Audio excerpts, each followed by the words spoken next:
Jasmine's POV. Umalingaw-ngaw ang tunog ng high heels ni Jasmine sa marmol na sahig ng marangyang hotel lobby. Bawat takbang niya ay tila isang utos na nagpalingon sa lahat ng taong naroon. Suot ang isang body-hugging na pulang bestida na lalong nagpadikta sa kanyang hubog. Alam niya ang epektong binibigay niya sa paligid. Look at them! Bulong niya sa sarili habang may tipid ng ngiti sa mga labi. Ang mga kalalakihan tila nakalimot huminga habang ang mga kababaihan puno ng inggit ang mga mata. Ito ang buhay na gusto niya, ang maging sentro ng atensyon, ang maging makapangyarihan. Para sa kanya ang ganda hindi lang biyaya, ito ay sandata. Isang sandata na ginamit niya para makaahon sa hirap at para maprotekta ng sarili mula sa sakit na dulot ng nakaraan. Miss Lopez, handa na po ang mga board members sa conference room. Wika ng kanyang assistant na si Nina. Tumango lamang siya at pumasok sa silid na punong-puno ng mga negosyanteng ang tingin sa kanya ay isang hamon. Ngunit sa gitna ng mga ito, isang pares ng matang naging dahilan upang bahagyang tumigil ang tibok ng kanyang puso. Hindi dahil sa paghanga kundi dahil sa puot. Naroon si Ismael Eigenman, nakaupo sa dulo ng mesa, formal ang suot na itim na suit at may malamig na titig na tila direktang nakatingin sa kanyang kaluluwa. Habang ang iba'y nakangiti, si Ismael nanatiling tikom ang bibig at salubong ang mga kilay. Good morning, everyone! Masiglang bati niya sa baybaling ng kanyang pinakamatamis ng ngiti kay Ismael. Ngunit ang binata umiwas ng tingin at tila nandidiri pa. Isang malakas sa sampalyon sa pride niya. Sa buong buhay niya, walang lalaking nang iisnab sa kanya ng ganon. Sino ka ba sa akala mo, Ismael? Tanong niya sa sarili. Papatunayan ko sa iyo na kahit ang pinakamatigas na bato, lumalambot din sa init ng apoy. Matapos ang pulong, sinadya niyang harangin si Ismael sa hallway. Mr. Eigenman? Tawag niya sa malambing na dinig.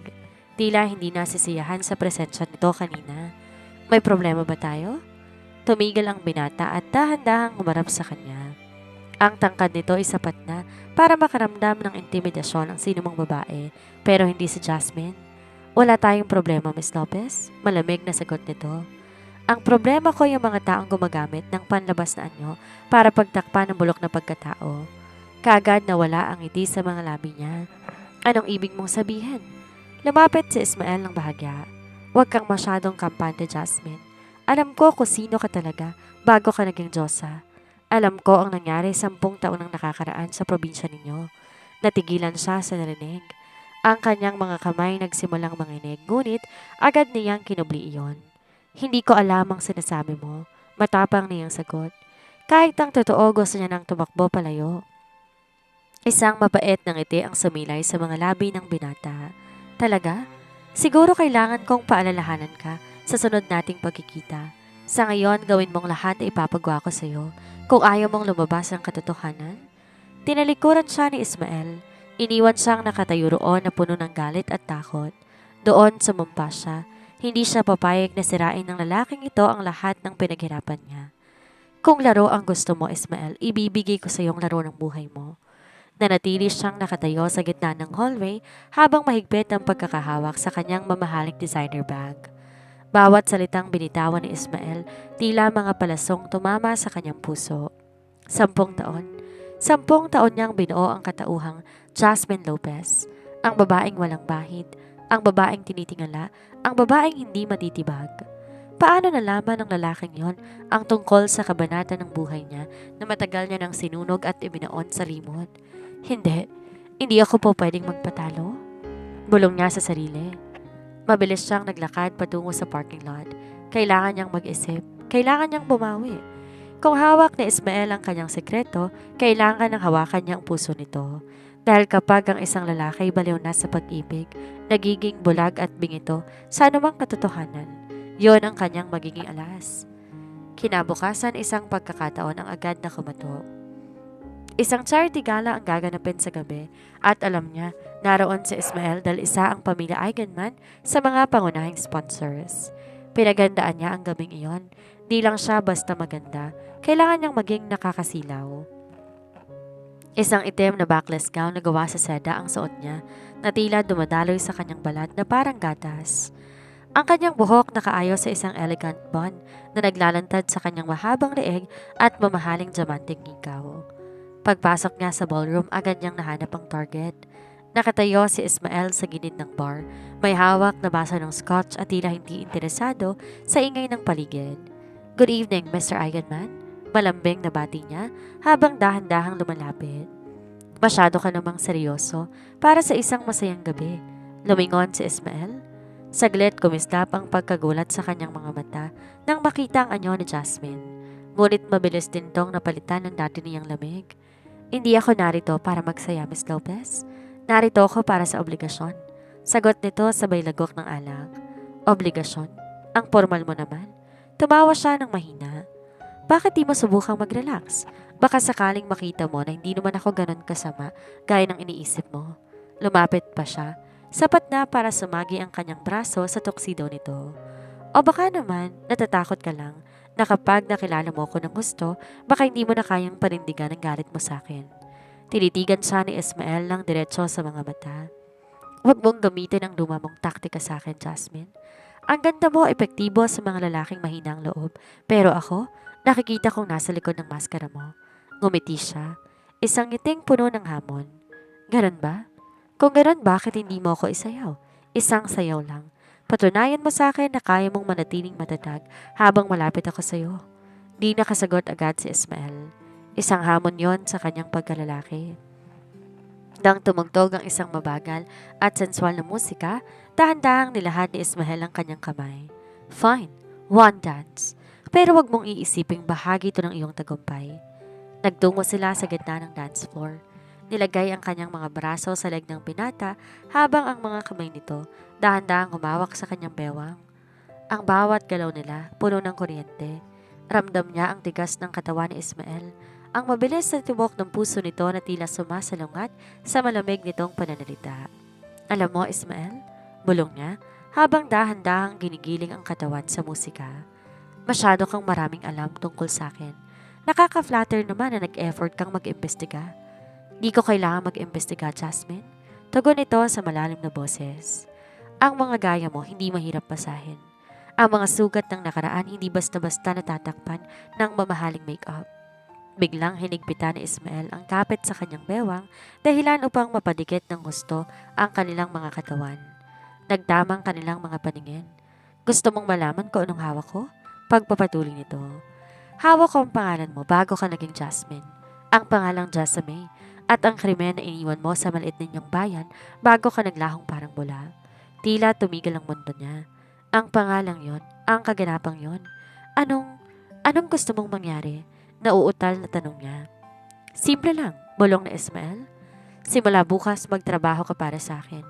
Ikaw ang magiging special assistant ko. Sa bawat oras na gusto kita, kailangan naroon ka. At kung susubukan mong tumakas o gamitin ang ganda mo para lokohin ako, ipapakita ko sa buong mundo ang tunay na mukha ng kanilang Diyosa." Isang patak ng luha ang muntik nang kumawala sa mata niya, pero agad niya itong pinigilan. Ang kanyang plano na paibigin ng lalaki ay tila naging isang madilim na bangungot kung saan siya ang naging bilanggo. "Deal," mariing sabi niya. Ngunit sa loob-loob niya isang plano ang nabuo. Kung gusto ni Ismael na maging malapit siya rito, ibibigay niya ang hiling nito. At sa bawat sandaling magkasama sila, sisiguraduhin niya na ang alas nito ang magiging dahilan ng sarili nitong pagbagsak. Ang sikat ng araw na tumatagos sa bintana ng penthouse ni Jasmine ay tila isang babala. Hindi siya nakaduglog ng maayos. Paulit-ulit na humuhuni sa kanyang pandinig ang boses ni Ismael. "Jessamine." Isang pangalang matagal niya nang ibinaon at ngayon hinukay ng lalaking wala siyang ibang nararamdaman kundi poot. Ngunit hindi siya si Jessamine ngayon, siya si Jasmine Lopez. At ang isang Lopez hindi sumusuko ng walang laban. 8:00 ng umaga. Nakatayo na siya sa tapat ng Eigenman Tower. Suot ang isang white pencil skirt at silk blouse na hapit sa kanyang katawan. Pagpasok niya sa opisina ni Ismael sa 50th floor, di man lamang to nagangat ng tingin mula sa binabasang mga dokumento. "You are 3 minutes late." Malamig na bunga nito. "Traffic, Mr. Eigenman?" Maikling sagot niya at pilit pinananatili ang profesional na tono. "Sa trabahong to, walang excuse ang traffic." Simula ngayon, ikaw ang hahawak ng lahat ng personal meetings ko, pati na ang pag-aayos ng aking schedule hanggang sa pinakamaliit na detalye. Wika ni Ismael, sabay bagsak na isang makapal na folder sa lamesa. At isa pa, kape. Black, no sugar. Gusto ko mainit na paglapag sa mesa ko. Dumaloy ang inis sa dugo niya. Ano ko? Sekretary mo? I thought I was a special assistant. Tumayo si Ismael at dahan-dahang lumapit sa kanya. Special assistant. Sounds fancy, right? Pero sa madaling salita, Jasmine, ikaw ang utusan ko. At kung ayaw mong kumalat sa social media ang litrato ng lumang birth certificate mo at ang record mo sa presinto sa probinsya, gagawin mong lahat ng sasabihin ko. Wala na siyang nagawa, kundi ko rin ang folder at tumalikod. Fine. Black coffee coming up. Sa loob ng sumunod na 5 oras, pinahirapan siya ni Ismael. Paulit-ulit nitong ipinaulit ang pagprint ng mga reports dahil lang sa maling font. Pinabalik siya sa kapihan dahil masyadong matamis daw ang kape niya. Kahit wala naman tong asukal at pinagstay siya sa loob ng opisina habang may kausap tong ibang kliyente na tila ba isa lamang siyang dekorasyon sa gilid. Ngunit hindi alam ni Ismael, habang nagpapanggap siyang sunod-sunuran, lihim siyang nagmamasid. Pinagmamasdan niya bawat kilos ng binata, ang bawat password na itinitipan nito at ang bawat tao na tumatawag sa telepono nito. Jasmine, kemikal ang gamitin mo sa paglilinis ng sapatos ko. May dumi na hindi matanggal. Utos ni Ismael habang nakasandal sa kanyang swivel chair. Lumapit siya dalang isang basang tela. Lumuhod siya sa tapat ni Ismael para linisin ang sapatos nito. Isang posisyon na hindi niya gagawin para sa kahit na sinong lalaki. Ngunit habang ginagawa yon, sinadya niyang idampi ang kanyang hinaharap sa tuhod ng binata. Tumingala siya rito habang ang kanyang mga mata puno ng mapanuksong kislap. You know, Ismael, masyado kang seryoso sa power play na ito. Di mo ba naisip na baka kaya mo ako ginagawang utusan ay dahil gusto mo lang akong laging nakikita? Kita niya ang pagbabago sa ekspresyon nito. Huwag mong subukan ang pasensya ko, Jasmine. Banta ni Ismael. Ngunit ang boses nito hindi na kasing lamig ng kanina. May halong panggigigil. Bakit? Natatakot ka ba na baka bumigay ka sa ganda ko? Hinawakan niya ang binti ni Ismael at dahan-dahan tinaas ang kanyang kamay patungo sa hita nito. Sabihin mo lang kung kailan mo gustong itigil ang laro at baka maging mas special pang assistant mo. Bigla, hinawakan ng binata ang kanyang panga at iniharap ang kanyang mukha dito. Masyado kang kampante sa ganda mo, pero tandaan mo to, I don't fall for cheap tricks, lalo na mula sa isang babaeng puno ng kasinungalingan. Binitawan siya ni Ismael ng marahas. Umalis ka na, may dinner meeting ako sa labas at isasama kita. Magsuot ka ng isang bagay na disente. Ayokong isipin ng mga tao na kumuha ko ng assistant mula sa kung saang club. Lumabas si Jasmine ng opisina nang may ngiti sa mga labi. Kahit nanginginig pa rin ang kanyang kalamnan sa galit, alam niya may epekto siya rito. Nakita niya ang pag-aalinlangan sa mata ng binata kanina. Kung akala mo na paamong mo na ako, nagkakamali ka, Ismael. Aniya sa sarili. Ang kailangan ko isang maling hakbang mo at ako naman ang hahawak sa leeg mo. Pagdating ng gabi sa isang marangyang restaurant, isang malaking sorpresang naghihintay kay Jasmine. Ang kliyenteng kikitain nila ay walang iba kundi ang taong pinaka-kinatatakutan niyang makita mula sa kanyang nakaraan. Isang taong maaaring makakilala sa kanya kahit ano pang ganda ng kanyang ayos. Ang kaba sa kanyang puso tila sasabog na. Lumingon siya kay Ismael, nakita ang isang makahulugang ngiti sa sinabi nito. Doon niya na-realize sadya ang lahat ng ito. Nanlamig ang mga kamay niya habang papalapit sila sa VIP table ng engkantadong restaurant. Sa dulo ng silid nakaupo ang isang lalaking may edad na, seryosong muka at may otoridad na hindi matatawaran. Si Don Rigor Valderrama, ang dating mayor ng kanilang bayan. Ang lalaking naging dahilan kung bakit kinilangan ni Jessamine na mawala at isilang si Jasmine Lopez. Don Rigor, bati ni Ismael na may tipid ng ngiti. Salamat sa pagpapaunlak sa hapunang to. Walang anuman, Ismael. Alam mo namang malakas sa akin ang iyong ama. Sagot ng matanda bago bumaling ang paningin sa kanya. Parang tumigil ang mundo niya sa tingin ng matanda. Ang matalas na mata ni Don Rigor ay tila hinahalongkat ang kanyang pagkatao. Pakiramdam niya wala siyang saplot sa harap nito. Hindi ang mamahaling tela ng kanyang suot ang nakikita nito, kundi ang batang babaeng duguan at umiiyak 10 taon nang nakakaraan. At sino itong napakagandang binibini na kasama mo? Tanong ni Don Rigor. My special assistant, Jasmine Lopez, pakilala ni Ismael. Jasmine, si Don Rigor, isa siya sa pinakamalaking land developer sa bansa. Nice to meet you, sir.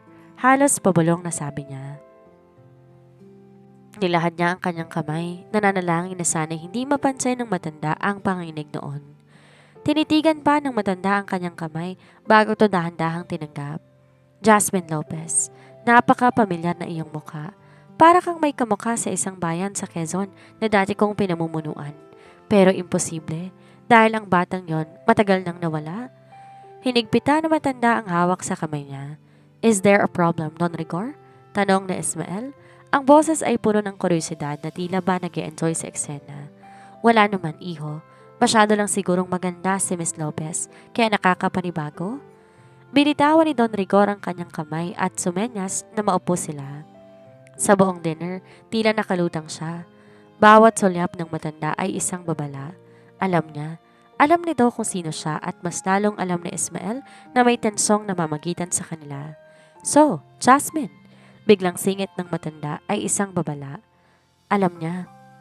Habang ini-slice ang kanyang steak, nabanggit ni Don Rigor na marami siyang proyekto sa probinsya ninyo dati. Di ba't doon ka rin lumaki? Nabulunan si Jasmine. I grew up in the city, Mr. Eigenman. Baka nagkakamali lang kayo ng impormasyon. Ah, talaga? Akala ko kasi mahilig ka sa mga provincial tragedies. Makahulog ang sabi nito. Di dalag siya sumagot hanggang matapos silang kumain. Pagkatapos ng hapunan, habang naglalakad sila patungo sa sasakyan, bigla siyang huminto at hinarap si Ismael. Ano ba talagang gusto mo? Bakit mo ko dinala dito? Bakit kailangan si Don Rigor pang makaharap natin? Sigaw niya. Wala nang pakailam kung may makakarinig ba sa parking lot. Lumapit sa kanya si Ismael. Gusto ko lamang makita kung hanggang saan ang galing mo sa pag-arte, Jasmine. Oh, Jessamy, kung ano man ang itatawag ko sa'yo. Nakita mo ba ang takot sa mga mata ni Don Rigor at ang takot sa mga mata mo? Wala kang alam, aniya rito. May alam ako. Alam kong ikaw ang dahilan kung bakit bumagsak ang reputasyon ni Don Rigor sa bayang yon. Pero alam ko rin na marami kang ninakaw bago ka umalis. Inawakan ni Ismael ang magkabilang balikat niya at isinandal siya sa pinto ng kotse. You are a master manipulator, Jasmine. And I wanna know, bakit mo ginagawa ang lahat ng ito? Para sa pera o para sa paghihigante? Para mabuhay, mulyaw niya habang ang mga luha niya sa wakas kumawala na. Ginagawa ko to para naman hindi mo ko kailan apakan ng mga taong katulad ninyo. Tulad ni Don Rigor, tulad mo. Kita niyang natigilan ang binata. Dahan-dahan lumapit ang mukha nito sa kanya. Then prove it, Jasmine. Bulong nito. Prove to me that you're more than just a beautiful liar. Bago pa siya makasagot, naramdaman na niya ang labi ni Ismael sa kanyang labi. Isang hagkan na puno ng panggigigil. Puot at isang hindi maipaliwanag na emosyon. Isang hagkan na nagbabagsak sa lahat ng pader na itinayo niya sa loob lamang ng 10 taon. Ngunit sa gitna ng init ng sandaling iyon, isang itim na sasakyan ang daan-dahan na humarap sa kanila. Buwaba ng bahagya ang bintana nito at nakita niya ang malamig na mata ni Don Rigor na nakamasid sa kanila. Marahas niyang itinulak ang binata. Enough, hingal na sabi niya. Pinunasan niya ang kanyang labi gamit ang likod ng kanyang kamay. Ang kanyang mga mata nag-aapoy na sa galit. Kung akala mo ay mapapaamo mo ko sa ganitong paraan, nagkakamali ka, Ismael. Huminga rin ng malalim si Ismael. Ang kanyang tuksido na bahagyang nagusot at ang kanyang buhok ay nagulo. Ngumisi siya, isang mapanguyam ng ngisi. Hindi kita gustong paamuhin, Jasmine. Gusto ko lang makita kung hanggang saan ang hangganan mo ng pagpapanggap mo. At base sa bilis ng tibok ng puso mo, mukhang malapit na tayong makarating doon. Wala kang alam sa nararamdaman ko. Sigaw na Jasmine. Dinala mo ako rito para ipakita kay Don Rigor. Para ano? Para takutin ako? O para ibenta ako sa kanya kapalit ng isang business deal? Biglang nagbago ang timpla ng mukha niya. Lumapit siya kay Jasmine hanggang sa maramdaman muli ng dalaga ang init ng katawan nito. Masyado kang maduming mag-isip. Hindi ako tulad ni Don Rigor. At kung alam mo lang ang tunay na dahilan kung bakit kita kinuha bilang assistant, baka ikaw pang lumuhod sa harapan ko. Anong ibig mong sabihin? Anito, malalaman mo rin sa tamang panahon. Tinalikuran siya ni Ismael at binuksan ang pinto ng kotse. Sakay, iyahatid na kita. Sa loob ng sasakyan ang katahimikan ay tila isang nakakabingi. Nakatingin lang siya sa labas ng bintana, pinapanood ang mga ilaw sa lungsod na nagdaraan. Ang kanyang isipan pabalik-balik sa itsura ni Don Rigor kanina. Ang matandang yon, ang masamang tao na yon na kamukha, kumuha ng lahat mula sa kanya. 10 taon nang nakakaraan, si Jessamay ay isang simpleng dalaga sa probinsya. Si Don Rigor na alkalde noon ang sumira sa kanyang pamilya para sa lupaing kinatatayuan ngayon na isang malaking mall. Pinaslang kanyang ama, pinagsamantalahan siya at pinalabas na siya ang nagnakaw sa kabanang bayan bago siya nakatakas. Ngayon, naririto siya. May bagong pangalan, may bagong muka, may bagong buhay. Pero kahit tila anino siya, hindi siya tinatantanan ng kanyang nakaraan. Anong iniisip mo? Basag ni Ismael sa katahimikan. Iniisip ko kung paano kita papastangin sa isipan ko. Diretsyong sagot niya. Tumawa ng mahina ang binata. You're really something, Jasmine. Matapang, maganda, pero masyadong puno ng galit. Coming from you? That's ironic. Irap niya. Nang makarating sila sa tapat ng kondo niya, hindi agad siya bumaba. Lumingon siya kay Ismael. Bakit mo ko tinutulungan? If you wanted to destroy me, you could have done it a long time ago. Bakit kailangan na dumaan pa sa ganitong dula-dulaan? Humarap ang binata sa kanya. Ang dilim sa loob ng sasakyan ay napagdagdag sa misteryo ng kanyang mga mata. Dahil may kailangan ako kay Don Rigor. Isang bagay na ikaw lang ang makakakuha. What? Ang ebidensyang magpapabagsak sa kanya ng tuluyan. Ang dokumentong tinago ng tatay mo bago siya pumanaw? Alam ko, nasa sayo yon, Jasmine. O alam mo kung nasan yon? Kagad nanlaki ang mga mata niya. Ang black diary ng kanyang ama, ang tanging bagay na naisalba niya sa sunog na pumaslang sa kanyang pamilya. Doon nakatala lahat ng transaksyon ni Don Rigor sa mga sindikato. Wala sa akin ang sinasabi mo, pagkakaila niya rito. Huwag kang magsisinungaling sa akin. Hinawakan niya na mahigpit ni Ismael ang kanyang kamay. Yun lang ang paraan para maging malaya ka. Ibigay mo sa akin ang dokumento at sisiguraduhin ko mabubura lahat ng records mo sa probinsya. Magiging tunay na Jasmine Lopez ka na. Tinignan niya ang kamay ni Ismael na nakahawak sa kanya. May bahagi sa kanya na gustong magtiwala pero ang mas malaking bahagi ay sumisigaw ng babala. At paano ko nakakasiguro na hindi mo pa rin ako tinatraidor? Wala kang ibang pagpipilian, Jasmine, dahil si Don Rigor. Alam niya na ikaw si Jessamay at hindi siya titigil hanggat hindi ka niya naililigpit. Eksaktong pagkasabi nun ng Ismael, isang putok ng armas ang umalingaw-ngaw. Yuko! Sigaw ng binata sabay damba sa kanya para protektahan siya. Ang matinis na tunog ng nabasag na salamin, sinunda na isa pang malakas na putok. Bang! Tumama ang bala sa headdress ng upuan niya. Ilang pulgada lang ang layo sa kanyang noo. Kung di siya mabilis na idaga ni Ismael sa sahig ng sasakyan, wala na sana siyang buhay. Huwag kang gagalaw, bulyaw pa ng binata. Ramdam niya ang bigat ng katawan ng binata sa ibabaw niya, ang proteksyong hindi niya inaasahan mula sa taong tinuturing niyang kaaway. Mabilis pinaandar ni Ismael ang sasakyan, humarurot palayo sa tapat ng kondo. Sa side mirror nakita niya ang isang itim na SUV na mabilis ding humahabol sa kanila. Sila ba yan? Ang mga tauhan ni Don Rigor? Tanong niya. Ang boses ay nanginginig sa halo-halong takot at galit. Sino pa ba? Hindi sila titigil hanggat hindi na nila nakukuha o napapaslang. Sagot nito habang pilit iniiwasan ng ibang sasakyan sa kalsada. Yumuko ka lang, Jasmine. Huwag kang titingin. Isang serve ng putok muli ang narinig. Tinamaan ang gulong sa likod ng kanilang sasakyan. Gumewang ang kotse. Halos sumalpok na sa pose ng kuryente. Damn! Mura ni Ismael. Kinabig nito ang manibela patungo sa isang madilim na eskinita. Kailangan nating iwan ang sasakyang ito. Hindi tayo tatagal dito. Tumigil ang sasakyan sa isang abandonadong bodega malapit sa pier. Mabilis siyang hinila ng binata. Takbo! Ang tanging naririnig niya ay ang sarili niyang hingal at ang tunog ng kanilang mga hakbang na umaalingaw sa kahimamikan ng gabi. Pumasok sila sa loob ng bodega, nagtago sa likod ng mga naglalakihang container van. Doon lamang sila nakahinga ng malalim. Ayos ka lang ba? Tanong ni Ismael.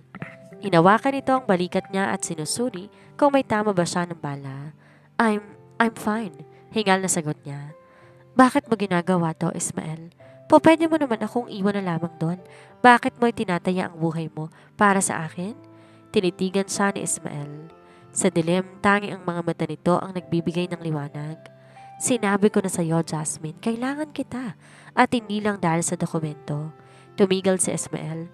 Di na nagdadalawang isip sa susunod na sasabihin. Lumapit siya kay Jasmine hanggang sa maramdaman muli ng dalaga ang init na nagmumula dito. Sa kabila ng lahat ng pagpapanggap mo, nakita ko ang totoong ikaw nung gabing yon sa gala. Ang takot na pinilit mong magtago, hindi ko magawang hayaan ka na mawala sa kamay ng isang walang puso katulad ni Don Rigor. Pero bakit ngayon lang? Tanong niya habang ang luha ay nagsisimulang mamuo sa kanyang mga mata. Bakit kailangan na dumaan muna tayo sa pananakot mo, sa pagiging utusan mo, ani rito? Dahil kailangan kong malaman kung mapagkakatiwalaan ka. Hinawakan ni Ismael ang magkabilang pisngi niya. Ang mundong ginagalawan natin puno ng traidor. Jasmine, akala ko isa ka lang sa mga babaeng gagamitin ng lahat para sa pera. Pero nang makita ko ang reaksyon mo kay Don Rigor, nalaman kong pareho tayo ng pinagdadaanan. Anong ibig mong sabihin? Tanong niya rito. Pinaslang din ni Don Rigor ang kapatid ko. Inagaw niyang lahat sa amin, kaya, Jasmine, kailangan nating magtulungan. Ibigay mo sa akin ang ebidensya. Sabay natin pabagsakin ang matandang iyon. Natigilan siya. Hindi niya akalain na may mas malalim pang dahilan si Ismael. Ang lalaking akala niya ay gagamit lamang sa kanya ay biktima rin pala ng parehong kamay na sumira sa buhay ninyo. Dahan-dahan niyang hinawakan ang kamay ni Ismael na nasa kanyang pisngi. Ang tensyon sa pagitan nila hindi palang puot. May namumuong bago, isang alyansa na nabuo sa gitna ng panganib. Nasa lumang bahay namin sa Quezon ng dokumento, pag-amin niya. Tinago yun ng tatay ko sa ilalim ng sahig ng aming altar. Kung di pa yun nasusunog o nakuha ng iba, naroon pa rin yun. Pupuntahan natin yun bukas na bukas din, sabi ni Ismael. Ngunit bago pa sila makakilos, narinig nila ang tunog ng mga yabag ng paa sa labas ng bodega. May mga flashlight na sumisilip sa mga siwang ng pinto. Nandito sila, bulong ni Ismael. Nilabas sa isang armas mula sa bewang. Stay behind me, Jasmine. Hindi ko hahayaang mahawakan ka nila.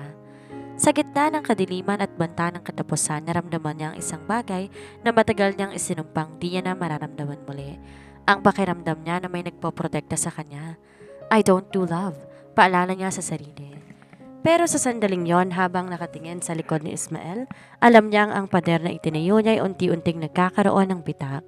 Pito sila, bulong ni Ismael, nakasilip sa isang maliit na butas ng container van. May mga bitbit na automatic rifles. Jasmine, makinig ka sa akin. Kapag nagsimula ang laban, tumakbo ka patungo sa likod ng pinto. May lumang forklift doon, magtago ka sa likod noon. Paano ka? Pigil hiningang tanong niya. Hinawakan niya ang braso ni Ismael. Ang mahigpit niyang pagkakahawak, nagpapahiwatig ng takot na baka ito na ang huling pagkakataon na makikita niya ang binata. Huwag mo kong alalahanin. Ako ang target nila para makatakas ka. Lumingon si Ismael at sa isang iglap, hinagkan niya si Jasmine sa noo. Isang hagka na hindi na puno ng puot, kundi ng pangako. Hindi kita pababayaan. Maya-maya, bumagsak ang pinto ng bodega nang paulanan ito ng bala. Agad gumante ng putok si Ismael. Sa gitna ng usok at amoy ng pulbura, nagsimulang gumapang si Jasmine patungo sa direksyong sinabi ng binata. Nandito sila, sa likod ng mga container, sigaw na isang lalaki. Ubusin niyo sila, yan ang utos si Don Rigor. Nagmistulang impyerno ang loob ng bodega. Ang mga bala tumatama sa mga bakal na container, lumilikha ng mga kislap ng apoy na nakakangilong tunog. Habang nagtatago siya sa likod ng forklift, nakita niyang isang lalaki dahan-dahang umiikot sa kabilang panig ni Ismael. Dito nakikita ng binata dahil abala to sa pakikipaglaban sa 3 pang tauhan sa harap. Ismael, sa likod mo! Sigaw niya rito. Mabilis tumingon si Ismael pero huli na para umiwas ng tuluyan. Isang balang tumama sa balikat nito. Napalahod ang binata habang ang armas nito ay tumalsik ng ilang lipa mula rito. Ismael! Di na siya nakapag-isip. Nakita niya ang isang bakal na tubo sa sahig. Pinulot niya yon at buong lakas na inihampas sa lalaking papalapit kay Ismael. Tinamaan to sa ulo, bumagsak ng walang malay. Agad niyang nilapitan ng binata, duguan ang balikat nito at namumutla na ang mukha. Ismael, tumayo ka, kailangan nating umalis. Tumakbo ka na. Iwan mo na ako, Jasmine. Hindi. Sabi mo walang iwanan, di ba? Hinila niya ang braso ni Ismael at isinabit sa kanyang balikat. Kahit mabigat, pilit niyang tinatayo ang binata. Sa likod ng bodega, may isang maliit na lagusan patungo sa pier. Habang paika-ika naglalakad, narinig nila ang mabilis na paglapit ng mga tauhan ni Don Rigor. Nandito ang bakas ng dugo. Malapit na sila. Dito! Turo ni Jasmine sa isang lumang bangka na nakatali sa gilid ng pier. Sinakay niya si Ismael doon bago niya kinalas ang tali. Marunong siyang magsagwan. Isa yon sa mga bagay na hindi niya nakalimutan mula sa kanyang kabataan. Habang papalayo sila sa pampang, nakita nila ang mga tauhan ni Don Rigor na nagpapaputok sa direksyon nila. Pero dahil sa dilim at layo, hindi na sila tinatamaan. Napaupo siya sa tabi ni Ismael habang hingal na hingal. Kinuha niya ang lelayan ng kanyang gown at pinunit ito para gawing benda sa sugat nito. Bakit? Bakit mo ko iniligtas? Tanong ni Ismael. Dahil sabi mo, ikaw lang ang alas ko laban kay Don Rigor at dahil ayokong maging mag-isang muli. Napangiti ng bahagya ang binata bago tuluyang nawala ng malay. Sa gitna ng dagat, sa ilalim ng malamig na buwan, naramdaman niya ang bigat ng responsibilidad. Kailangan nilang makarating sa Quezon. Kailangan niyang makahanap ng ebidensya dahil ngayon, hindi na lang to laban para sa kanyang sarili. Laban to para sa kanilang dalawa. Ang bawat alon na humahampas sa kanilang maliit na bangka ay tila ba paalala ni Jasmine sa bilis ng takbo ng tadhana. Mula sa marangyang buhay sa syudad, narito siya ngayon, tuguan, marungis at muling bumabalik sa lugar na isinumpa niyang di na muling tatapakan. Nakarating sila sa isang liblib na baybayin sa Quezon bago magmadaling araw.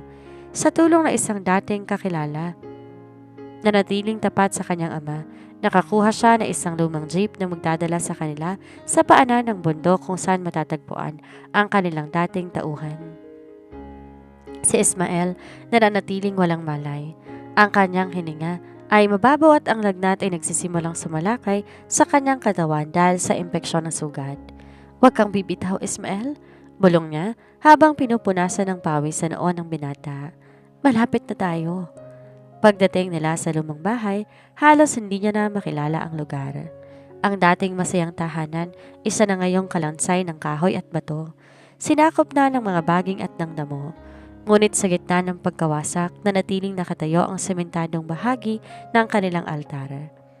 Maingat niyang inihiga si Ismael sa isang malinis na bahagi ng sahig. Gamit ang isang patalim na nakuha niya sa jeep, sinimulan niyang linisin muli ang sugat ni Ismael. Maya-maya, dumilat ang mga mata nito na puno ng kalituhan. Jasmine, nasan tayo? Nandito na tayo sa bahay, Ismael. Ligtas na tayo dito sa ngayon. Ang dokumento, hirap na tanong ng binata. Hahanapin ko na. Magpahinga ka muna. Lumapit siya sa altar. Ang imahe ng birhen wala na. Tanging pedestal na lamang ang natitira. Lumuhod siya at sinimulang kaskasin ang dumi sa sahig.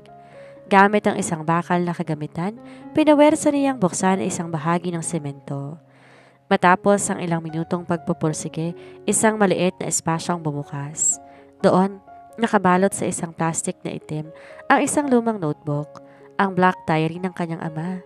Nanginginig ang mga kamay niya nang buksan ito. Ang bawat pahina ay naglalaman ng mga petsa, halaga ng pera at mga pirma. At doon, sa pinakahuling pahina, ay isang pangalan na hindi niya inaasahan. Hindi lang si Don Rigor ang kasangkot. Ismael? Tawag niya, habang kanyang boses ay nanginginig sa takot at gulat. Bakit? Nahanap mo ba? Pilit na bumangon ang binata. Ismael, bakit nandito ang pangalan ng tatay mo? Dahan-dahan niyang pinakita ang pahina. Doon nakasulat ang pangalang Eduardo Eigenman, kasama ng pirma nito sa tabi ng pangalan ni Don Rigor Valderrama. Isang transaksyon para sa pagpapaalis ng mga magsasaka sa kanilang lupain. Ang mismong lupain nila, napatitig si Ismael sa notebook. Hindi, hindi maaari. Sabi ni Papa, niloko siya ni Don Rigor. Sabi niya, biktima rin kami. Pero ito ang ebidensya, Ismael. Sigaw ni Jasmine. Ang galit muling bumangon sa kanyang puso. Ang pamilya mo. Ang pamilya mo ang kasabwat ni Don Rigor sa pagpaslang sa tatay ko. Kaya mo ba ako tinutulungan para makuha ang diary na ito at itago ang kasalanan ng tatay mo? Jasmine, makinig ka. Inawakan nito ang mga kamay niya pero marahas niya itong binawi. Lahat ba ito? Laro lang? Ang pagligtas mo sa akin sa bodega, ang pag-aalaga mo sa akin, lahat ba yon para lang makuha ang tiwala ko at makuha itong diary? Ang mga luha ni Jasmine tuluyan na ngang umagos. Hindi ko alam ang tungkol dito, Jasmine. Maniwala ka sa akin. Ngunit bago pa sila makapag-usap ng masinsinan, isang pamilyar na tunog ng helicopter ang narinig nila sa taas. At kasabay nun ang pagdating ng mga sasakyan sa paligid ng kanilang lumang bahay. Nahanap nila tayo? Bulong ni Ismael. Isang boses mula sa megaphone ang umalingaw sa buong paligid. Jasmine Lopez, Ismael Eigenman, lumabas kayo dyan at ibigay ang diary? Kung hindi, susunugin namin ang buong bundok na ito kasama kayo, ani Don Rigor. At sa pagkakataong to, wala na silang matatakbuhan. Jasmine, makinig ka sa akin. Hiyaw ni Ismael sa gitna ng ingay. Pilit itong tumatayo habang hawak ang sugatang balikat. Hindi ko alam ang tungkol sa pirma ni Papa. Kung totoo man yan, pananagutan niya yan. Pero ngayon, kailangan nating mabuhay. Paano ko maniniwala sa'yo? Sigaw niya. Ang buong buhay ko. Akala ko si Don Rigor lang ang kaaway. Pero ang pamilya niya, ang pamilya ninyo ang nagpupondo sa pagsira sa amin? Bago pa makasagot ang binata, isang malakas na pagsabog ang yumanig sa harap ng bahay. Tinamaan ng smoke grenade ang pintuan at agad na puno ng makapal na usok ang paligid. Hinila niya ang dalaga pababa sa sahig. Mula sa makapal na usok, isang figura ang dahan-dahan na naglakad papasok. Suot ang isang mamahaling itim na Amerikana na tila hindi nabahira ng dumi ng probinsya, naroon si Don Rigor. Sa likod nito ay 4 na armadong lalaki, may hawak na armas at nakatutok sa kanila. Napakagandang tagpo, wika ni Don Rigor habang may ngiti sa mga labi. Ang anak ng aking dating biktima at ang anak ng aking dating kasosyo. Tadhana nga naman. Walang hiya ka, Don Rigor, sigaw ni Jasmine. Pilit siyang tumayo habang yakap-yakap ang diary. Pinaslang mo ang tatay ko. Sinira mong buhay ko. At eto ka pa rin, Jasmine, o Jessamy, tawa ng matanda. Maganda ka pa rin, gaya ng iyong ina. Sayang at naging matigas ang ulo niya noon. Natigilan ang buong katawan niya sa narinig. Ang alaala ng kanyang ina ay isang sugat na kailanman ay hindi nagkilom. Don Rigor, sapat na to? Sabat ni Ismael, pilit na humaharang sa harap ni Jasmine kahit nanghihina. Alam ko ng lahat. Alam ko na ang dumi ng laro ninyo ni Papa. Ibigay mo na sa amin ang daan at ititigil na namin to. Ititigil? Lalong lumapad ang ngiti ng matanda. Ismael, ang tatay mong nag-utos sa akin na linisin ang kalat na to. Ayaw niyang malaman ng publiko ang yaman ng mga Eigenman nagmula sa dugo ng mga magsasaka dito sa Quezon, kaya huwag kang magmalinis. Ibigay mo na sa akin ang diary, Jasmine. Utos si Don Rigor sabay lahat ng kamay. At pangako, gagawin kong mabilis ang pagtatapos sa inyong dalawa. Walang paghihirap. Hinding-hindi, sigaw niya. Bigla niyang nilabas sa isang lighter mula sa kanyang bulsa. Ang lighter na nakuha niya sa jeep kanina.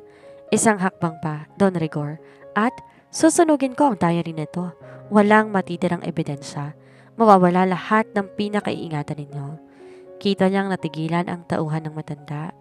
Alam niya, kapag nawala ang diary, ay wala na ring hahawak ng alas si Don Rigor laban sa mga Eigenman at mawawalan to ng proteksyon. Huwag kang hangal, Jasmine, banta ni Don Rigor. Susunugin mo rin ang tanging hustisya na para sa tatay mo? Ang hustisya para sa tatay ko ay ang makita kayong bumagsak. Sigaw niya rito. Nanginginig naman ang mga kamay niya habang inilalapit ang apoy sa pahina ng notebook. Ismael, pumili ka. Ang pamilya ko o ang katotohanan? Tumingin si Ismael kay Jasmine, pagkatapos ay kay Don Rigor. Sa isang iglap, tila ba nagkaroon ng panibagong lakas ang binata. Mabilis itong sinipa ang mesa patungo sa mga tauhan ni Don Rigor at tinawakan ang kamay ni Jasmine. Takbo! Hiyaw ni Ismael. Nagkaroon ng kaguluhan. Nagpaputok ang mga tauhan ni Don Rigor pero dahil sa makapal na usok at gulo, hindi agad nila natamaan ang dalawa. Tumalon sina Jasmine at Ismael sa isang bintana patungo sa likod ng bahay kung saan naroon ang matarik na dalestis patungo sa ilog. Doon! Turo ni Ismael. Habang tumatakbo, naramdaman ni Jasmine ang isang hapdi sa kanyang binti. Nadaplisan siya ng bala pero hindi siya tumigil. Ang tanging nasa isip niya ay ang makalayo. Nakarating nga sila sa higilid ng bangin.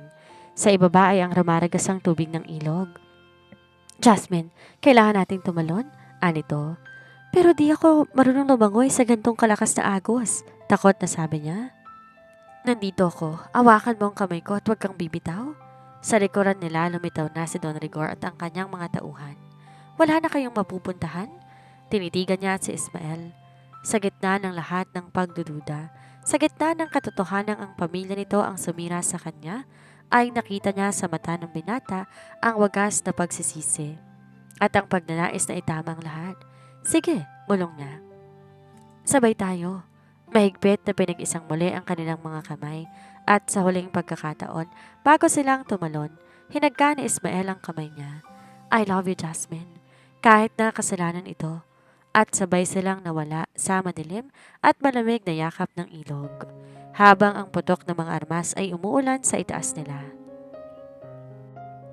Ang malamig at rumaragasang tubig ng ilog ay tila mga kamay na humihila sa kanila pababa. Sa ilalim ng tubig, ang tanging nararamdaman ni Jasmine ay ang mahigpit na pagkakahawak ni Ismael sa kanyang kamay. Ilang beses silang tumama sa mga bato, ilang beses siyang nawalan ng hangin hanggang sa maramdaman niya ang malamyos na putik sa pampang. Jasmine, gising! Anang binata? Dahan-dahan niyang dinilat ang kanyang mga mata. Madilim, ang tanging liwanag ay nagmumula sa buwan na sumisilip sa bukana ng isang maliit na kuweba sa gilid ng bundok. Ismael! Nanghihinang tawag niya. Nakita niya ang binata na nakasandal sa pader ng kuweba. Mas lalong namumutla at ang sugat sa balikat, muling umagos ang dugo dahil sa pagkakahampas ng bato sa ilog. Dito muna tayo. Di nila tayo agad makikita rito? Ubo ni Ismael. Kahit hirap na hirap, pinilit nitong gumapang palapit sa kanya para yakapin at bigyan ng init ang nilalamig niyang katawan. Sa gitna ng katahimikan ng kuweba, tanging ang tunog ng patak ng tubig at ang kanilang mga hininga ang naririnig. Ang black diary na nanatiling nakatali sa bewang niya na nakabalot ng plastic. Bakit Ismael? Tanong niya rito. Bakit mo sinabing mahal mo ako? Pagkatapos ng lahat ng nalaman natin, ang ama mo, ang tatay ko. Kita niya ang pagbuntong hininga ng binata habang ang mga batay nakatingin sa kawalan. Dahil ang pag-ibig, hindi namimili ng panahon, Jasmine. Hindi rin to namimili ng pamilya. Akala ko nung una gagamitin lang kita para mapabagsak si Don Rigor at malinis ang pangalan ni Papa. Pero habang nakikita kita, habang nakikilala ko ang tapang mo sa likod ng ganda mo, narealize ko na ikaw lang kailangan ko para maging totoo ako. Humarap si Ismael sa kanya. Kung kailangang talikuran ko ang pangalan ko, ang yaman ko at ang tatay ko para lang protektahan ka, gagawin ko. Dahil si Jasmine Lopez lang nagparamdam sa akin na buhay ako.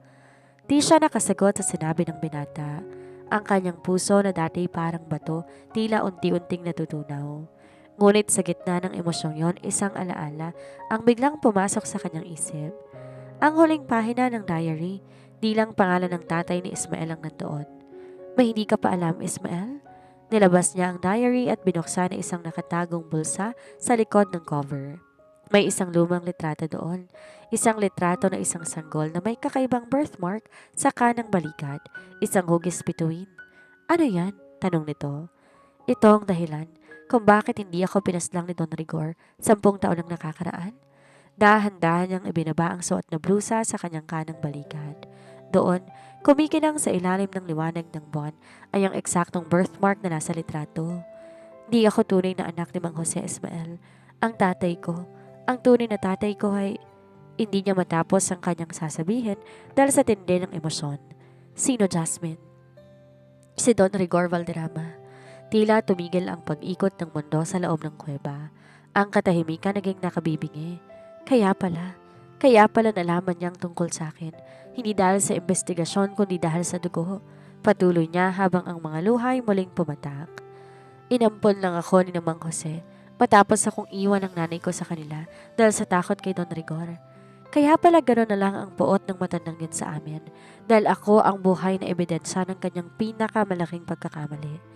Jasmine, inawakan ni Ismael ang kamay niya ng mas mahigpit. Kung totoo man yan, mas lalo tayong kailangan lumaban. Di ka lang biktima, Jasmine. Ikaw ang alas na magpapabagsak sa kanya. Ikaw ang heredera na may karapatan sa lahat ng ninakaw niya. Ngunit sa labas ng kuweba, narinig nila ang tunog ng mga aso. Ang mga tracking dogs si Don Rigor, papalapit na sila. Hindi sila titigil, sabi ni Ismael habang pilit na tumatayo at inihahanda ang kanyang huling bala. Jasmine, kung ito na ang huling sandali natin, gusto kong malaman mo na hindi ako nagsisisi na nakilala kita. Tumingin siya sa labas. Ang takot na palitan na isang matinding determinasyon. Di na siya ang takot na si Jessamine. Di na rin siya ang mapagpanggap na si Jasmine Lopez. Siya ng babaeng handang kunin ng hustisya para sa kanya mula sa kamay ng sarili niyang ama. Hindi tayo papanaw rito, Ismael. Dahil sisiguraduhin kong ang gabing to ang huling gabi na maghahari si Don Rigor. Jasmine, makinig ka. Hingal na sabi ni Ismael, ang kamay nanginginig habang kinakasa ang huling bala sa kanyang armas. Kapag pumasok sila, huwag kang lalabas. Ako ang haharap. Ako ang kukuha ng atensyon nila. Hindi, Ismael. Mariing sagot niya. Tumayo siya ng tuwid. Hindi ka papanaw para sa akin. Kinuha niya ang black diary.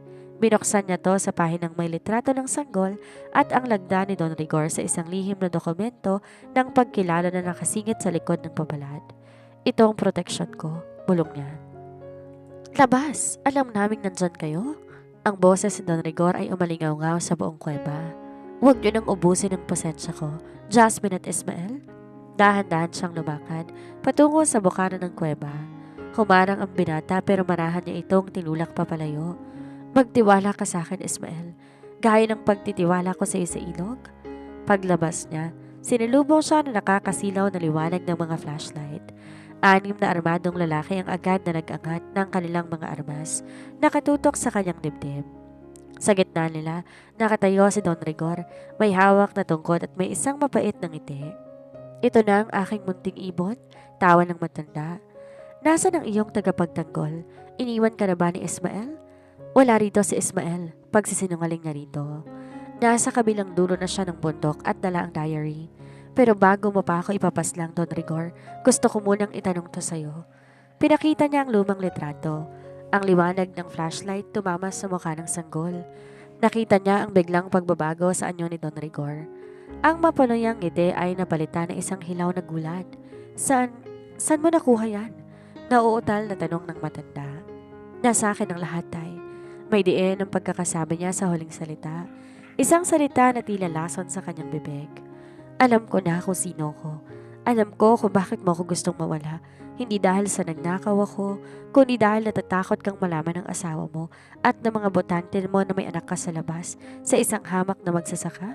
Tumahimik ka, sigaw ni Don Rigor. Paslangin niyo siya, ngayon na. Ngunit walang nagpaputok sa mga tauhan. Nagkatinginan sila. Alam nila na kapag pumaslang sila ng isang Valderrama, kahit anak sa labas ay may malaking gulo silang kakaharapin. Ano pang hinihintay niyo? Utos ko ito. Bulyaw muli ng matanda. Sige, tapusin niyo ako. Hamon niya at tumakbang siya ng pasulong, direkta sa dulo ng armas ng isa sa mga tauhan. Pero bago niyo gawin yan, tandaan niyo to. Ang diary na dala ni Ismael ay may kopya na sa isang lawyer sa Maynila. Isang pindot lang, lalabas ang lahat. At ikaw, Don Rigor, hindi lang kulungan ang bagsak mo. Katapusan ang hihintayin mo sa kamay ng mga taong niloko mo. Sa gitna ng tensyon, isang putok ng armas ang umalingaw mula sa itaas ng dalisdis. Ngunit hindi siyang natamaan. Huwag kayong gagalaw. Isang bagong boses ang narinig. Mula sa itaas, lumitaw ang isang grupo ng mga pulis at sa gitna nila isang lalaking pamilyarang anyo, si Eduardo Eigenman, ang ama ni Ismael. Rigor, tapos na ang laro? Sigaw ni Eduardo. Alam ko na ang lahat ng pagmamanipula mo sa akin. Hindi ko hahayaan na madamay ang anak ko sa mga ginagawa mo.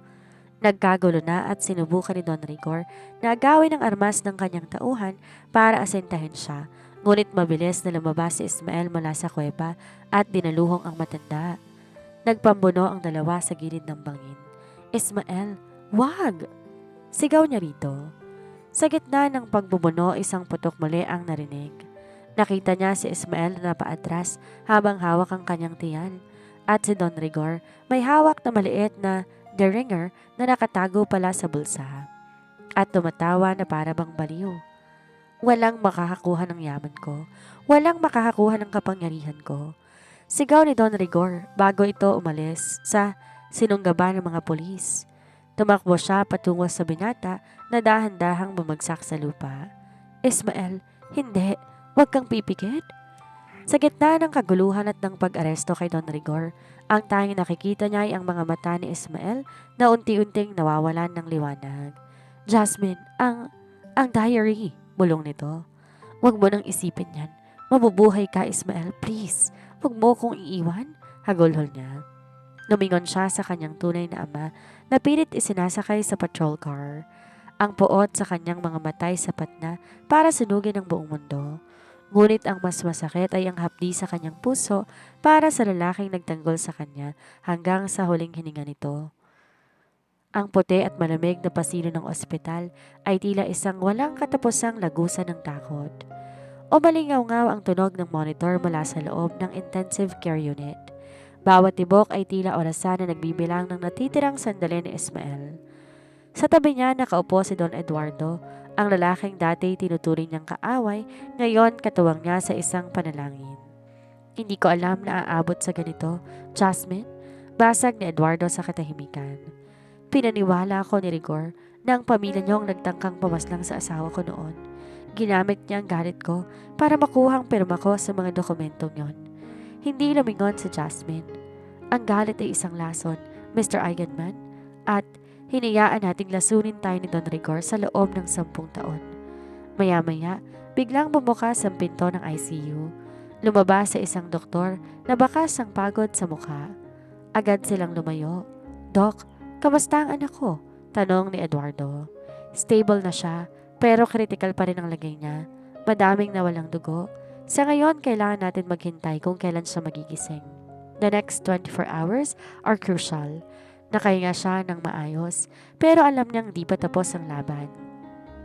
Habang nakikipaglaban si Ismael sa kanyang buhay, kailangan din niyang lumaban para sa kanilang hustisya. Kinabukasan, naging usap-usapan sa buong bansa ang pag-aresto kay Don Rigor Valderrama. Ang Diyosa ng lipunan na si Jasmine Lopez lumitaw sa National Bureau of Investigation para formal na magain ng reklamo. Sa harap ng mga kamera, hindi siya nagtago. Suot na isang simpleng itim na damit, wala ang makapal na makeup at mamahaling alahas, tumayo siya ng may dangal. Ako si Jasmine Lopez, panimula niya.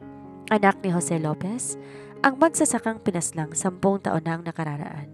At ako rin, ang anak ni Don Rigor Valderrama. Nagkagulo ang mga reporters. Ang revelasyong iyon ay tila ba isang bomba na sumabog. Narito ang black diary ng aking ama. Tinaas niya ang notebook. Dito nakasulat ang bawat krimen, bawat suhol, at bawat buhay na kinuha ni Don Rigor para lang manatili sa kapangyarihan. Handa akong tumestigo. Handa akong harapin ang sarili kong ama sa korte para sa hustisyang pinagkait sa amin. Pagkatapos ng kanyang mga ibinunyag, kagad na rin siyang umalis. Di na siya muling nagsalita sa mga reporters na patuloy na sumusunod sa kanya. Mabuti na lamang, marami siyang kasamang mga polis na nag-escort sa kanya palabas ng building. Pagbalik niya sa ospital, dahan-dahan siyang pumasok sa kwarto ni Ismael. Nakita niya ang binata may tubo sa katawan pero may bahagyang kulay ang mga labi nito. Lumapit siya at hinawakan ang kamay nito. Nagawa ko na, Ismael? Bulong niya. Tapos na ang pagtatago. Hindi na ako si Jasmine Lopez na magpapanggap. Ako na si Jessamine, ang babaeng minahal mo sa gitna ng gera. Maya-maya biglang gumalaw ang mga daliri ni Ismael. Dahan-dahan itong dinilat ang kanyang mga mata. Isang matipid na ngiti ang sumilay dito. Jasmine? Paos na tawag nito. Hush, don't talk. Magpahinga ka lang. Aniya habang ang mga luha ng kagalakan ay hindi na mapigilan. Ang diary. Nasa NBI na. Ligtas na tayo, Ismael. Wala nang hahabol sa atin. Hinigpitan nito ang hawak sa kamay niya. Sabi ko sa'yo, hindi kita pababayaan. Ngunit sa labas ng kwarto, isang lalaking naka-uniforme ng hotel staff ang dahan-dahang naglalakad palayo habang may kausap sa cellphone. Hindi sila pumanaw sa bangin at gising na ang lalaki. Ano ang susunod na utos, Don Rigor? Mula sa loob ng kanyang selda, si Don Rigor ay may huling alas na palang tinatago. Ang kanyang koneksyon ay malalim at ang kanyang buot mas matindi pa sa dati. Tapusin mo sila. Malamig na utos ng matanda mula sa kabilang linya. Kung hindi sila makuha sa legal na paraan, idaan mo sa huling hantungan. Magpalakas ka, Ismael. Bulong niya rito. Marami pa tayong gagawin. Gusto ko pang makita ang Quezon na kasama ka. Sa pagkakataong to, wala nang humahabol sa atin. Ngunit sa gitna ng kanyang pagninilay, isang kakaibang pakiramdam ang gumapang sa kanyang tenga. Napansin niya ang anino sa ilalim ng pinto, isang bulto na hindi gumagalaw, tila naghihintay ng tamang pagkakataon. Dahan-dahan niyang binitawan ang kamay ni Ismael at kinuha ang isang gunting mula sa medical tray sa tabi. Nang bumukas ang pinto, isang lalaki na naka-uniforme ng hospital maintenance ang pumasok. May bitbit na cleaning card. Nakayuko ito suot ng isang surgical mask na halos tumatakip sa buong mukha. Ma'am, kailangan ko lang pong palitan ng dextrose? Paos na sabi ng lalaki. Ngayon lang ba ang schedule niyan? Kakatingin lang ng nurse kanina. Malamig na tugon niya. Hindi siya gumalaw sa kanyang upuan, pero ang kanyang daliri mahigpit na nakakapit sa gunting na itinatago niya sa likod ng kanyang binti. Special instruction po ng head nurse, sagot ng lalaki habang dahan-dahang lumalapit sa IV pole ni Ismael. May inilabas tong maliit na heringgilya mula sa bulsa nito. Isang heringilyang may laman ng malinaw na likido, potassium chloride. Isang turok lamang nito sa IV line ni Ismael, titigil ang puso ng binata sa loob na ilang segundo. Sino bang nag-utos sa'yo? Biglang tanong niya bago siya tumayo. Si Don Rigor ba? O ang mga tauhan niyang natira? Natigilan ang lalaki. Agad nitong binitawan ng heringgilya at bumunot ng isang patalim. Masyado kang matalino para sa sarili mong ikabubuti, Jasmine. Agad siyang dinaluhong ng lalaki. Mabilis siyang umiwas at inihampas ang metal tray sa mukha ng lalaki, dahilan upang mapaatras to at mabitawan ng patalim. Ismael, gising! Sigaw niya habang pilit na hinaharangan ang lalaki para hindi to makalapit sa kama. Nagpambuno silang dalawa sa sahig. Kahit mas malaki ang lalaki, ginamit niya ang kanyang talino. Sinipa niya ang IV pole para tumumba ito at maging harang. Kinuha niya ang fire extinguisher na nakasabit sa pader at buong lakas na inispray ito sa mukha ng lalaki. Ang mata ko! Hiyaw ng lalaki habang nababalot ng puting usok. Sa pagkakataong yon, nagising na si Ismael. Kahit nanghihina at hirap huminga, nakita niya ang panganib na kinakaharap ni Jasmine. Gamit ang kanyang natitirang lakas, hinila ni Ismael ang kordon ng emergency alarm sa tabi ng kanyang kama. Umalingaw-ngaw ang tunog sa buong floor. Kita niyang nataranta ang lalaki. Alam nito, paparating na ang mga security guards. Sinubukan itong tumakas sa bintana pero bago pa man ito makatalon, naabulta na siya ni Jasmine at hinampas ng heavy glass pitcher sa ulo. Bumagsak ang lalaki nang walang malay. Ilang minutong lumipas na puno ng mga pulis at security ang kwarto. Hingal na hingal siya. Nilapitan niya si Ismael na pilit na bumabangon. Jasmine, okay ka lang ba? Mahinang tanong nito. Ayos lang ako, sagot niya habang dahan-dahan iniaayos ang kumot ng binata. Maya-maya dumating si Don Eduardo Eigenman. Gulat na gulat sa nangyari. Jasmine, kailangan natin ilipat si Ismael sa isang secured location. Hindi naligtas dito. Ang galamay ni Don Rigor nasa loob na mismo ng institusyong ito. Hindi tayo tatakbo, Mr. Eigenman. Oras na para putulin ang sungay ng matandang yon. Humarap siya sa binata. Ismael, kailangan nating bilisan ang pag-amin mo sa korte. Bukas na bukas din. Kailangan malaman ng lahat na kahit mula sa loob ng selda, sinusubukan pa rin ni Don Rigor ang pumaslang. Nasilayan niya ang determinasyon sa mga mata ni Ismael. Alam nilang dalawa na ang laban na to di na lang tungkol sa kanila. Ito ay tungkol sa lahat ng biktima ng pamilya Valderrama at Eigenman. Gagawin natin yan, sagot ni Ismael. Sabay nating tatapusin ang sinimulan natin. Sa kabilang banda, sa loob ng courtroom na babalot ang nakabibiging katahimikan. Ang bawat silya ay okupado ng mga mamamahayag, mga pamilya ng biktima at mga mausisang mata. Sa gitna ng silid nakaupo si Don Rigor Valderrama, naka-wheelchair, may suot na neck brace at nagkukunwaring ng hihina upang makakuha ng simpatya. Ngunit ang mga mata nito na nakatitig ng matalim sa kanya, nagtataglay pa rin ang kamandag ng isang ahas. Pumasok siya sa silid, hindi bilang ang marangyang Diyosa na Maynila, kundi bilang si Jessamine. Suot ang isang simpleng puting blusa at maong. Ang kanyang muka ay malinis sa anumang bakas ng pagpapanggap. Sa likod niya, dahan-dahang tinutulak ang wheelchair ni Ismael. Maputla rin ang binata. May benda sa ilalim ng barong, ngunit ang tingin nito matatag at direkta. Tumayo ang lahat. Anunsyo ng bailiff. Pumasok ang hukom, isang matandang babae na kilala sa pagiging walang kinikiligan. Nagsimula ng paglilitis. Ang bawat pahina ng Black Diary ay binasa sa harap ng korte. Ang bawat transaksyon, bawat utos ng pagpaslang at bawat pirma ni Don Rigor ay pinakita sa malaking screen. Ang mga tao sa loob ng courtroom nagbulungan. Puno ng pagkamuhi sa matandang akala nila ay isang kagalang-galang na opisyal. Tinatawag ang unang saksi, wika ng piskal. Miss Jessamine Lopez? Naglakad siya patungo sa witness stand. Miss Lopez, panimula ng piskal. Anong relasyon mo sa nasasakdal na si Don Rigor Valderrama?